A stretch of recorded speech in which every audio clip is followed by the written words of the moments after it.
Hello everyone, मैं PC Saini आप सबका हार्दिक स्वागत करता हूं हमारे डिजिटल प्लेटफॉर्म पर। आज हम बात करने वाले हैं one of the important topic के बारे में, जिसका नाम होगा इथिकल एंड लीगल इश्यूज के बारे में। कि जब भी ये एक पार्ट है फंडामेंटल ऑफ नर्सिंग का, जिसके अंदर जब भी नर्स क्लिनिकल प्रैक्टिस करती है तो उसको नर्स को क्या, उस नर्स की नैतिकता होनी चाहिए, क्या उसके कानूनी मुद्दे हो सकते हैं जब वो नर्स है वो अपना क्लिनिकल प्रैक्टिस करती है। तो नर्स के क्या नैतिकता होनी चाहिए, किस रूल्स एंड रेगुलेशन से नर्स को पेशेंट के प्रति काम करना चाहिए, प्रैक्टिस करनी चाहिए, प्रोसीजर करना चाहिए, मेडिसिन देना चाहिए और ट्रीटमेंट करना चाहिए, उसके बारे में। एंड नर्स है पेशेंट की केयर करते समय कौन कौन से लीगल रिस्क में है वो जा सकती है अगर वो अपना कुछ ना कुछ प्रोसीजर के दौरान गलतियां करती है, तो उन्हीं के बारे में बात करने वाले हैं। सो बने रहे वीडियो में शुरू से लेकर अंत तक। तो देखो, ओके, हम बात करने वाले हैं लीगल इश्यूज के बारे में, यानी इथिकल। इथिकल का मतलब होता है नैतिकता होता है, ये सुनो। इथिकल का मतलब नैतिकता होता है एंड लीगल इश्यूज का मतलब होता है कानूनी मुद्दे। यस, लीगल इश्यूज का मतलब होता है कानूनी मुद्दे, ये सुनो। तो कुछ कानूनी मुद्दे के बारे में बात करने वाले हैं। सबसे पहले हम बात करने वाले हैं कि नैतिकता क्या होती है। नैतिकता का मतलब कि एक नर्स के द्वारा एक रूल्स एंड रेगुलेशन के साथ, रूल्स एंड रेगुलेशन का मतलब नियम और कानून के कायदे के साथ पेशेंट की केयर करना, नैतिकता को दर्शाना ही क्या कहलाता है? यस, इथिकल कहलाता है। तो इथिकल के कुछ प्रिंसिपल के बारे में बात करेंगे। इथिकल प्रिंसिपल, इथिकल का प्रिंसिपल का मतलब होता है कि नैतिकता के क्या सिद्धांत होने चाहिए, ये सुनो। तो नैतिकता के कुछ से सिद्धांत के बारे में बात करने वाले हैं। यस, तो देखो, सबसे पहले जो सिद्धांत का नाम है वो हो गया ऑटोनॉमी, ये सुनो। सबसे पहले जो नर्स का सिद्धांत होगा पेशेंट की केयर करते समय, तो सबसे पहले ऑटोनॉमी। ऑटोनॉमी का मतलब क्या होता है? Respect for individual right to self determination, ये सुनो। कि जब भी नर्स पेशेंट का केयर करता है तो पेशेंट के पास ये अधिकार होने चाहिए कि वो अपने ट्रीटमेंट करवाते समय अपने अधिकारों का क्या कर सकते हैं? यूज कर सकता है। और जब भी नर्स है पेशेंट की केयर करती है तो पेशेंट का, इंडिविजुअल का, व्यक्ति का रेस्पेक्ट, आदर होना चाहिए। ये एक अच्छी नर्स की क्या है? नैतिकता होती है, ये सुनो। अगला कंडीशन में हमारे पास में सेकंड नंबर जो प्रिंसिपल है, सिद्धांत होगा इथिकल का, नैतिकता का, वो होता है माल non maleficence. Yes, non maleficence का मतलब होता है द ऑब्लिगेशन टू डू और cause no harm to another. कि जब भी नर्स केयर करती है तो नर्स के द्वारा पेशेंट को ट्रीटमेंट के दौरान किसी प्रकार का नुकसान नहीं होना चाहिए, ये सुनो। और ये एक नर्स का गुड क्वालिटी केयर होता है, जब नर्स है पेशेंट को ठीक करने के लिए काम करती है, ना कि उसको नुकसान पहुंचाने के लिए। बोलो, ये सुनो। यस, अगला जो हमारे सामने नंबर थर्ड का जो प्रिंसिपल होगा वो होगा बेनिफिस, ये सुन। बेनिफिस का मतलब कहीं ना कहीं लाभ की बात कर रहा है, ये सुनो। बेनिफिशरी, या मैं बोलूं इसको बेनिफिट, ये सुनो। यस, बेनिफिट लाभ की बात कर रहा है। The duty to do good to another and to maintain balance between benefit and harms, very important. कि जब भी नर्स पेशेंट के प्रति कार्य करती है, केयर करती है, उसके दौरान नर्स को गुड यानी अच्छा ड्यूटी एंड क्वालिटी केयर करना चाहिए, ताकि जो नुकसान हो रहे हैं पेशेंट को, उनको क्या कर सके? बेनिफिट हो सके, उसको सहायक हो सके। जैसे कि कोई व्यक्ति बीमार आया है तो नर्स का कर्तव्य, नर्स का सिद्धांत, नर्स की नैतिकता यही बनती है कि उस पेशेंट की अच्छी क्वालिटी केयर करे, गुड केयर करे, ताकि नर्स है वो जल्दी से, पेशेंट है वो जल्दी से क्या हो सके? ठीक हो सके। बोलो, ये सुनो। यस, अगला कंडीशन में हमारे सामने है जस्टिस। जस्टिस का मतलब क्या होता है? न्याय होता है। क्या होता है? न्याय। तो न्याय के बारे में बात करेंगे। क्या न्याय भी नैतिकता के अंतर्गत इन्वॉल्व होता है? यस, ऑफ कोर्स होता है। The equitable distribution of potential benefit and the task determining to order in which the client should be cared, very important. कि जब भी नर्स है पेशेंट का केयर करती है तो डॉक्टर के द्वारा जो टास्क दिए गए हैं, टास्क का मतलब कि पेशेंट का ये केयर करना है, ये केयर करना है, कौन से पेशेंट को कैसी केयर देनी है, उसी के बारे में। तो जब भी एक नर्स पेशेंट की केयर करती है तो वो इक्विटेबल डिस्ट्रीब्यूशन के साथ करना चाहिए, समान वितरण के साथ। इक्विटेबल का मतलब समान और डिस्ट्रीब्यूशन का मतलब होता है वितरण, कि जब भी नर्स केयर करेगी तो सब पेशेंट को समान रूप से केयर दी जानी चाहिए। पोटेंशियल बेनिफिट, जैसा कि उसको लाभ हो सके, अच्छा लाभ हो सके। And task determining the order, कि डॉक्टर के द्वारा जो ऑर्डर दिए गए हैं, टास्क दिए गए हैं, उसी के आधार पर क्या करना, केयर करना। कि पेशेंट को जैसे कि बोला कि पहले इस पेशेंट को टेबलेट देना, और आप बेड टू बेड है क्या है, जैसे 1 number bed, 2 number bed, 3 number bed, like that condition में सिस्टमिक के प्रायोरिटी के अनुसार क्या देना, इलाज देना।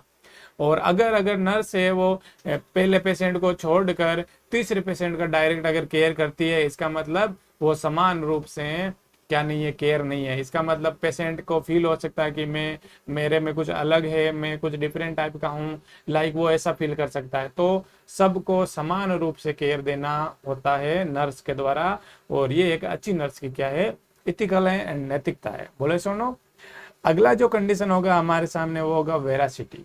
ये सुनो, the obligation to tell truth, कि जब भी नर्स है पेशेंट का केयर करती है तो नर्स के द्वारा जो भी क्या हो रहे हैं, जैसे नर्स के द्वारा जो भी क्या हो रहा है, ट्रीटमेंट किया जा रहा है, जो भी डायग्नोस किया जा रहा है, और जो भी प्रोसीजर किया जा रहा है उसके बारे में क्लियरली पेशेंट के साथ में जो भी डाउट है वो सत्य रूप से बताना चाहिए, कि मैं आपको ये मेडिसिन दे रही हूँ और ये मेडिसिन आपके इस काम आएगी। ये सुनो, मैं आपका ये प्रोसीजर कर रही हूँ, ये प्रोसीजर से ये फायदे हैं और ये नुकसान हो सकते हैं। तो होने वाले नुकसानों के बारे में भी बताना है और होने वाले फायदों के बारे में भी बताना है। बोलो कि मैं आपकी ब्लड सैंपल लेना चाहते हैं और ये ब्लड सैंपल है आपके, यह क्या है बेनिफिट करेगा, और इससे हम ये कुछ रिपोर्टिंग करने वाले हैं। तो सभी बातें सत्य बताना चाहिए। ऐसा नहीं कि आप ब्लड सैंपल निकाल कर और कुछ अनवांटेड कुछ चीजें कर रहे हो, तो दैट्स नॉट गुड थिंग। आप बोले सुनो, अगला जो कंडीशन होगा हमारे सामने फेडेलिटी। फेडेलिटी का मतलब होता है duty to do what one has promised. Very very important, कि ड्यूटी के दौरान नर्स ने पेशेंट के साथ जो वादे किए हैं, जो प्रॉमिस किए हैं, उनको क्या करना है, पूरा करना है। कि जब भी आप पेशेंट का केयर करते हो तो नर्स ने बोला कि मैं आपका केयर करूंगी, मैं आपको जैसे आफ्टरनून आपको ये मेडिसिन दूंगी, ये एक नर्स का प्रॉमिस हो गया। और अगर वो आफ्टरनून मेडिसिन नहीं देती है या वो कोई वो प्रोसीजर नहीं करती है कहने के अनुसार, इसका मतलब नर्स ने जो प्रॉमिस किया है वो पूरा नहीं कर रही है। बट पूरा करना है वो जरूरी होता है। अगर पूरा नहीं करती है तो नर्स की वो एक नैतिकता नहीं है। और जो नर्स ने प्रॉमिस किया है पेशेंट के साथ, अगर वो प्रॉमिस अगर पूरा करती है नर्स, तो इसका मतलब वो क्या है, फेडिलिटी है, और एक नर्स की गुड एथिकल एंड नैतिकता के अंतर्गत डील किया जाता है। बोले सुनो, यस। अगली कंडीशन में हम बात करने वाले हैं कुछ दो कंडीशन के बारे में। जैसे कि जबकि नर्स है वो हॉस्पिटल में क्लिनिकल ड्यूटी करती है, तो नर्स ड्यूटी के दौरान कुछ लापरवाही करती है, ड्यूटी के दौरान कुछ स्टैंडर्ड केयर नहीं दे पाती है, तो उसी के बारे में बात करते हैं। वो कौन से कानूनी दायरे के अंदर आएंगे। तो देखो, सबसे पहले हम बात करने हैं नेग्लिजेंस एंड माल प्रैक्टिस के बारे में। तो नेग्लिजेंस का मतलब होता है इग्नोर। ये सुनो, इग्नोर का मतलब होता है, ये सुनो, okay. Negligence is a conduct that fall below the standard care. Very important, कि नेग्लिजेंसी नर्सिंग फंडामेंटल के उस पार्ट के अंदर आता है कि पेशेंट को स्टैंडर्ड केयर नॉट प्रोवाइड, कि पेशेंट को है वो प्रॉपर केयर, स्टैंडर्ड जो केयर दी जानी चाहिए थी, डॉक्टर ने जो एडवाइज किया था वो केयर की जानी थी, वो स्टैंडर्ड केयर नहीं कर पाती है नर्स, तो उसको अपन नेग्लिजेंसी बोलते हैं, यानी उसने इग्नोर कर दिया। डॉक्टर ने बोला कि आपको मेडिसिन देनी है, बट नर्स ने मेडिसिन दी नहीं, इसका मतलब वो एक प्रकार का नेग्लिजेंस है। डॉक्टर ने बोला कि पेशेंट का जो हार्ट रेट है वो मॉनिटर करना है, बट नर्स ने वो हार्ट रेट मॉनिटर किया ही नहीं था। तो ये नेग्लिजेंस के कुछ एक्ट होते हैं कि मेडिसिन केयर के लिए बोला था बट वो स्टैंडर्ड केयर नहीं दे रही है, तो उसका मतलब उसे हम बोलेंगे नेग्लिजेंस। ये सुनो, अगला जो पोर्शन है हमारा इसके अंदर माल प्रैक्टिस। तो माल प्रैक्टिस का मतलब होता है malpractice is negligence on the part of the nurse. कि देखो, नेग्लिजेंस का मतलब होता है कि इग्नोरेंस, की नर्स है वो कोई भी केयर नहीं देती है, स्टैंडर्ड केयर नहीं देती है, या ओके। अगला मैं बोलूंगा, हाँ, माल प्रैक्टिस का मतलब होता है कि ड्यूटी के दौरान लापरवाही, ड्यूटी के दौरान लापरवाही, वेरी इंपॉर्टेंट, कि जब भी नर्स पेशेंट का केयर करती है, ड्यूटी तो करती है, केयर देती है, बट केयर के दौरान वो कुछ ना कुछ अनवांटेड लापरवाही दर्शाती है, तो उसे अपन माल प्रैक्टिस कहते हैं। बोलो सुनो, माल का मतलब क्या होता है? डेफिशिएंसी होता है। क्या होता है? डेफिशिएंसी। और डेफिशिएंसी का मतलब कमी होता है, और प्रैक्टिस का मतलब कहीं ना कहीं प्रोसीजर होता है। यस, तो प्रैक्टिस का मतलब यानी कोई केयर कर रही है तो उसके दौरान कुछ कमियां होती है, उससे मतलब ड्यूटी के दौरान जो लापरवाही होती है उसको अपन माल प्रैक्टिस कहते हैं। देखो, is determined if the nurse on a duty to a client did not carry out the duty, कि ड्यूटी कर ही नहीं पाती है, and client was injured because the nurse fail to perform the duty, और पेशेंट है वो क्या हो जाता है, क्षतिग्रस्त या चोट लग जाती है ड्यूटी में लापरवाही के दौरान। कि देखो, डॉक्टर ने बोला कि पेशेंट को क्या लगाना है? इंजेक्शन लगाना है। ये सुनो, डॉक्टर ने बोला कि पेशेंट को इंजेक्शन लगाना है, बट नर्स ने पेशेंट के इंजेक्शन तो लगाया, बट इंजेक्शन लगाने के दौरान उसको क्या लगाई? इंजरी हो गई, उसको चोट लग गई। या पेशेंट में बोलूँ इंजरी, जब भी इंजेक्शन लगाने के दौरान नर्स ने पेशेंट को साइड लाइन पोजिशन के लिए बोला, पेशेंट बेड से नीचे गिर गया, इसका मतलब वो ड्यूटी तो कर रही है, बट ड्यूटी में क्या कर रही है? लापरवाही कर रही है। उसको अपन बोलेंगे माल प्रैक्टिस। और नेग्लिजेंस का मतलब ड्यूटी कर ही नहीं रही है। ये सुनो, ड्यूटी पर है बट पेशेंट का केयर नहीं हो रहा है, बिल्कुल भी स्टैंडर्ड केयर नहीं हो रहा है, बिलो द स्टैंडर्ड केयर हो रहा है, इसका मतलब उसको नेग्लिजेंसी बोलेंगे। और प्रैक्टिस के दौरान जब कोई प्रकार की डेफिशिएंसी होती है, कुछ कमियां होती है, ड्यूटी के दौरान लापरवाही करती है नर्स, उसको अपन माल प्रैक्टिस बोलते हैं। ये सुनो, ओके। अगली कंडीशन में हम बात करने वाले हैं one of the important legal risk area, कि जब नर्स है हेल्थ वर्कर के रूप में क्लिनिकल ड्यूटी करती है, तो नर्स के प्रति क्या लीगल रिस्क उपस्थित हो सकती है? लीगल का मतलब होता है कानूनी, और रिस्क का मतलब क्या होता है? यस, रिस्क का मतलब खतरा, कि कानूनी क्या खतरा हो सकता है ड्यूटी के दौरान, तो उसी के बारे में बात करने वाले हैं। Very important. सबसे पहले इंपॉर्टेंट हम बात करने वाले हैं असाल्ट के बारे में। ये सुनो, असाल्ट का मतलब होता है कि देखो, assault occur when person put another person in fear and harmful to offensive contact. Very important, कि विदाउट परमिशन पेशेंट को इंजेक्शन लगाना। ये सुनो, कि विदाउट परमिशन पेशेंट को इंजेक्शन लगाना असाल्ट के अंदर शामिल किया जाता है। इसका मतलब आप अगर किसी पेशेंट को बिना परमिशन के अगर इंजेक्शन लगाते हैं, तो आप है वो कानूनी दायरे में आते हैं, और आपके ऊपर लीगल कार्रवाई भी हो सकती है। तो should be remember, without patient की परमिशन के कभी भी इंजेक्शन नहीं लगाया जा सकता। उससे पूछना है आप इससे सहमत हैं? यस और नो, कंसेंट होना चाहिए, सहमति होनी चाहिए, उसी के बाद आपको ये प्रोसीड करना होता है। यस और नो?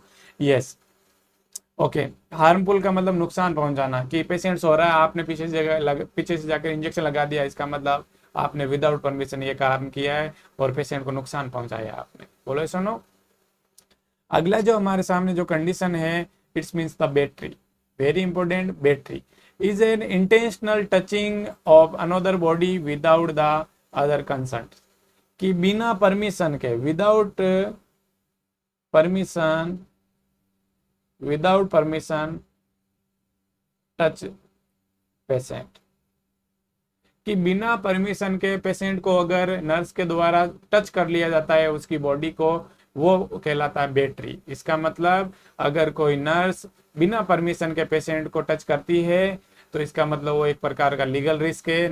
पेशेंट अगर चाहे तो उस नर्स के प्रति है वो लीगल कार्रवाई कर सकती है, कानूनी तौर पर उसके ऊपर एफआईआर भी हो सकती है। बोले सुनो, यस। अगला है invasion of privacy. Very important, invasion of privacy का मतलब include violating confidently on privating client the family matter and sharing that information the unauthorised person, कि नर्स के द्वारा बिना किसी पेशेंट के परमिशन के किसी तीसरे पर्सन के साथ अगर पेशेंट के डाटा को अगर वो नर्स शेयर करती है, इसका मतलब वो कहलाता है इन्वेजन ऑफ प्राइवेसी। यानी पेशेंट की है, कहने का मतलब पेशेंट की जो छवि है वो क्या करना, खराब करना। ये सुनो, यस मैं कह सकता हूं कि बिना परमिशन के पेशेंट के डाटा शेयर करना, बिना परमिशन के पेशेंट के डाटा शेयर करना इन्वेजन ऑफ प्राइवेसी के अंतर्गत शामिल किया जा सकता है। अगर पेशेंट चाहे तो उस नर्स के प्रति वो लीगल कार्रवाई, कानूनी कार्रवाई कर सकती है। ये सुनो कि एक नर्स का एक रोल होता है, नर्स का एक रेस्पॉन्सिबिलिटी होता है कि पेशेंट के द्वारा जो भी डाटा बताए गए हैं, जो भी जानकारी दी गई है, वो किसी तीसरे पर्सन के साथ शेयर नहीं करें। वो जो हिस्ट्री है पेशेंट की, वो नर्स और पेशेंट के मध्य ही होनी चाहिए। बोलो सुनो, ओके। अगला जो नंबर कंडीशन है हमारा है फॉल्स एम्बैरेसमेंट। ये सुनो, फॉल्स एम्बैरेसमेंट का मतलब होता है also occur when restraining the device are used without appropriate clinical need. Very important कि नर्स के द्वारा अगर किसी पेशेंट को बिना किसी आवश्यकता के, बिना किसी ट्रीटमेंट के, प्रोसीजर के अगर वो बांधती है, उसको रिस्ट्रेन करती है। रिस्ट्रेनिंग का मतलब होता है बांधना, कि बिना किसी आवश्यकता के अगर नर्स पेशेंट को बांधती है तो इसका मतलब उसको फॉल्स एम्बैरेसमेंट के अंदर आता है। और अगर ऐसा नर्स करती है तो नर्स के प्रति लीगल कार्रवाई हो सकती है। बोलो सुनो, तो शुड बी रिमेंबर, अगर पेशेंट को कोई भी प्रोसीजर करना है, उसको रिस्ट्रेंट करना है, उसके हाथ और पैरों को बांधना है, तो पेशेंट का कंसर्न परमिशन होना अति आवश्यक है। अगर ऐसा नहीं करते हैं तो नर्स को लीगल कार्रवाई से गुजरना पड़ सकता है। ये सुनो, अगला जो कंडीशन है हमारे पास में डिफेमेशन। ओके, डिफेमेशन का मतलब है defamation is a false communication that cause damage to someone reputation. Very important, ये रेपुटेशन का मतलब छवि होता है।